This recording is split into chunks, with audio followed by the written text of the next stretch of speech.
Picture this, a gleaming glass building in Dresden. Inside, the final red car rolls slowly off the assembly line.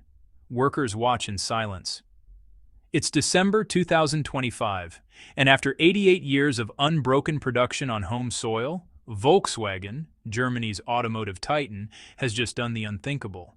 They've shuttered a factory, not in China, not in Mexico, but in Germany itself. This isn't just a factory closing, this is the end of an era. And the force that pushed it over the edge? It came from 8,000 kilometers away. When Volkswagen announced the closure of its Dresden facility last December, headlines scrambled to explain it. Cash flow issues, they said, corporate restructuring, cost-cutting measures in uncertain times. But those explanations barely scratched the surface. The uncomfortable truth that many refused to acknowledge? China's electric vehicle revolution had arrived, and it was dismantling Europe's oldest industrial stronghold, piece by piece. Over the last several years, at least 7 major automakers have either halted production permanently or closed entire manufacturing plants. The pressure is coming from 2 directions: an avalanche of Chinese EV exports flooding global markets, and Europe's own sluggish transition away from combustion engines. And here's the thing: these 7 closures, they're just the beginning. The crisis facing European carmakers is about to get significantly worse. Many are asking, even with tariffs, even with EU protection, how are Chinese electric vehicles still winning? And what happens to Europe's auto industry when the dust settles? If you're enjoying this deep dive, hit that subscribe button so you never miss our coverage of global economics, technology, and the stories reshaping our world. Now let's unpack what's really happening. To understand how deep this crisis runs, we need to go back to where it all started. In 1885, a German engineer named Carl Benz assembled the world's first gasoline-powered automobile that actually worked. 1 year later, he secured the patent. By 1890, Germany had moved beyond experimental workshops and into commercial production, transitioning from innovation in labs to assembly in factories. From that moment forward, Germany became synonymous with automotive excellence. Today, when you think of the world's most prestigious car brands, more than 10 of them trace their roots to Germany. Volkswagen, Mercedes-Benz, BMW, Audi, Porsche. These aren't just companies, they're cultural icons. For decades, German-engineered vehicles were exported to hundreds of nations across Europe, North America, Asia, and Africa. The numbers at their peak were staggering. In 2019, Germany shipped out 3.5 million cars overseas, generating export revenues of $159 billion. They were, without question, a global superpower in automotive manufacturing. And among their most valuable markets? China. Germany's automotive relationship with China goes back to the 1960s, when the first German-made cars arrived on Chinese soil, reserved mostly for government use and diplomatic functions. But the real turning point came in 1984, when Volkswagen joined forces with a Chinese state enterprise to create a joint venture. That's when the Santana began rolling off Chinese assembly lines. It was a watershed moment. The Santana became a massive hit, and suddenly, every German automaker wanted a piece of China's emerging market. Audi, BMW, Mercedes-Benz, they all followed. But Volkswagen, they dominated. In 2019 alone, Volkswagen sold 4.23 million vehicles in China, a figure that actually exceeded Germany's entire global export total for that same year. Now you might be wondering, how is that even possible? The answer is simple. Most of those Volkswagens sold in China were manufactured locally, inside China. Germany's export statistics only count vehicles built in Germany and shipped abroad. So while the exports looked impressive, the real scale of Volkswagen's Chinese operation was far, far larger. For years, this symbiotic relationship worked beautifully. German brands earned prestige and profits. Chinese consumers got world-class vehicles. Everyone won. But every empire, no matter how mighty, eventually faces decline. Let's return to that glass building in Dresden. Officially opened in 2002, the facility was never meant for mass production. It was built as a symbol, a statement. The entire structure was transparent, walls made almost entirely of glass, which earned it the nickname, the Transparent Factory. Tourists could walk through and watch luxury vehicles being assembled by hand, witnessing the precision and craftsmanship that defined Made in Germany. Inside, Volkswagen produced the Phaeton, a flagship luxury sedan designed to go toe-to-toe with the Mercedes-Benz S-Class and BMW 7 Series. The workers here weren't just employees, they were master craftsmen. This wasn't about volume, it was about artistry. The Transparent Factory became one of the most iconic symbols of German industrial excellence. And then, on December 16, 2025, that final red vehicle rolled off the line. The mission was over. According to reports, the building won't be demolished. Instead, it's being leased to the Technical University of Dresden and will be converted into a high-tech research hub focused on artificial intelligence, robotics, and semiconductor development. It will remain open to the public, a museum of what once was, and a laboratory for what might come next. But the question lingers: how did a factory with such prestige, such symbolic weight, end up closing its doors? The answer lies in a global shift that's been building for years. If you zoom out and look at the global automotive landscape, a clear pattern emerges. When electric vehicles first appeared, the public was skeptical. Then, folks became cautiously curious. After that, they got experimentally interested. And now, well, they're fully committed.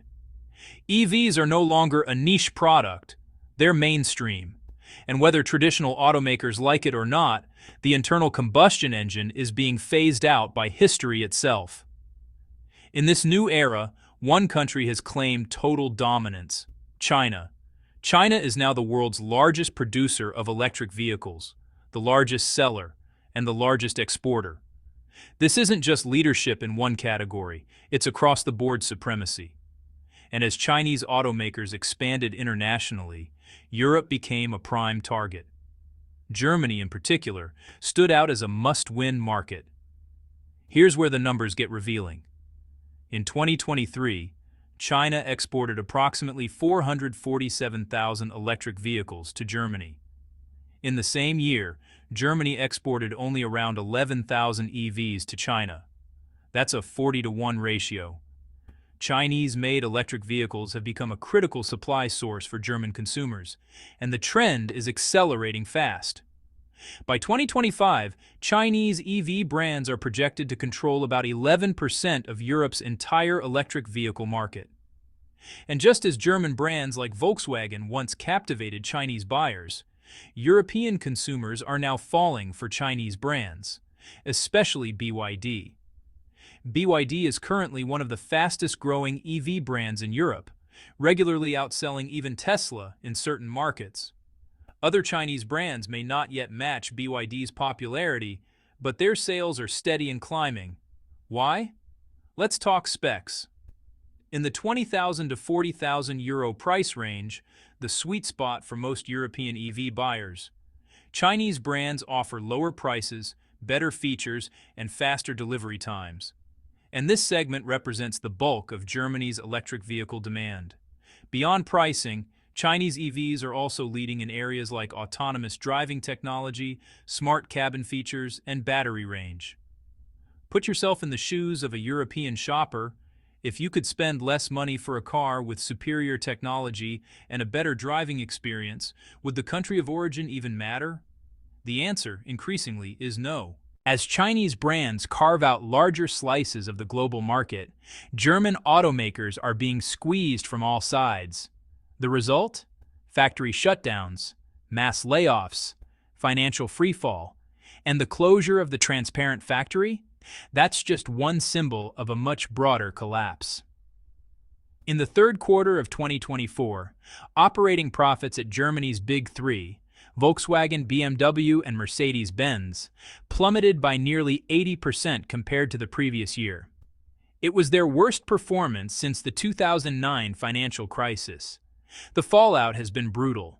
Volkswagen has announced plans to close 2 additional factories in Germany by 2030 and cut up to 35,000 jobs. Audi is eliminating 7,500 positions, 15% of its German workforce. Mercedes-Benz is projecting layoffs of up to 30,000 employees. These aren't just numbers. These are communities, families, entire regions whose economies depend on auto manufacturing.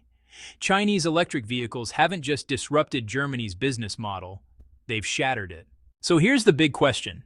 If the European Union has imposed tariffs and trade barriers, why are Chinese EVs still winning? It's a fair question, and the answer reveals something important about industrial power. In July 2024, the EU officially introduced anti-subsidy tariffs on Chinese electric vehicles, with rates ranging from 17 to 38%. These are significant tariffs, designed to level the playing field. But here's the thing, even with those tariffs, Chinese EVs with comparable features are still 10 to 20% cheaper than European-made alternatives. Tariffs create a price barrier, but China's EV industry has built something much more formidable, a structural advantage in cost control, supply chain efficiency, battery technology, and production scale. That wall the EU built, China simply stepped over it. And here's where the narrative gets interesting. Many people assume Chinese EVs succeed purely because they're cheap. But that's not the whole story. The best-selling Chinese EVs in Europe aren't always the cheapest. Each brand has carved out its own niche. BYD is known for safety and range. MG offers affordability and practicality. XPeng focuses on intelligent driving and futuristic cabin experiences. European buyers aren't just chasing low prices, they're chasing value, innovation, and technology. And right now, Chinese brands are delivering all three. Tariffs can slow the pace of entry, but they can't stop a superior product from finding its market. Now let's talk about Europe's most telling move yet. In 2021, the European Commission proposed an ambitious plan. By 2035, the sale of all new gasoline and diesel vehicles would be completely banned. The target was 100% zero-emission vehicles. It was bold. It was aggressive. And it was designed to push Europe into a leadership position in the green economy. But in 2025, that plan was quietly abandoned. The new target? 90% zero emissions by 2035. A 10% rollback. Why the retreat? Because Europe realized it couldn't compete head-to-head with China in the EV race. The technology gap was too wide. The cost gap was too steep. The supply chain advantage was too strong. So instead of racing forward, Europe pumped the brakes, hoping to buy time for its domestic automakers to catch up. But here's the uncomfortable reality. The automotive industry is a pillar of the European economy. It supports millions of jobs. It powers an extensive supply chain that stretches across the entire continent. Letting it collapse wasn't an option. So Europe chose survival over ambition. So where does this leave us? The closure of Volkswagen's transparent factory isn't just about one building or one brand. It's a signal, a marker in time. The moment when Europe's automotive dominance, built over more than a century, began to crumble under the weight of a new industrial power. China didn't just build electric vehicles. They built an entire ecosystem: batteries, software, supply chains, manufacturing scale, and consumer trust. And they did it faster than anyone thought possible. For decades, Germany defined what it meant to engineer excellence. But in the age of electric mobility, the rules have changed, and the leaders have changed with them. The question now isn't whether Chinese EVs will continue to grow in Europe. They will. The question is whether Europe's automakers can adapt fast enough to survive, or whether they'll become relics of an era that's already gone. History doesn't wait for anyone, not even giants. And as that final red car rolled off the line in Dresden, it carried with it a message. The age of combustion is ending. The age of electricity has arrived. and the future belongs to those who built it first. What do you think? Can European automakers fight back, or is China's lead insurmountable? Drop your thoughts in the comments. And if you found this video valuable, share it with someone who needs to understand what's really happening in the global auto industry. See you in the next one.